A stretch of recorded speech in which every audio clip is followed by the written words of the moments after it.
Nasa mood.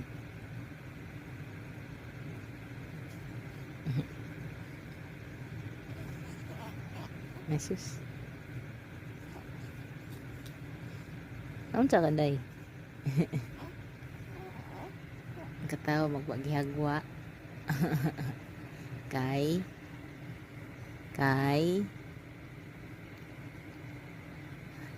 naka pupo at busog na yan. At higit sa lahat, oras ng pagising.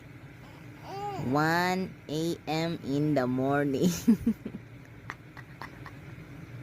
Oras ng kanyang pagising, 1 a.m. in the morning. At ako'y hindi pa nakatulog kasi nagpi-Facebook pa. Kaya tuwang-tuwa si Inday, garutan.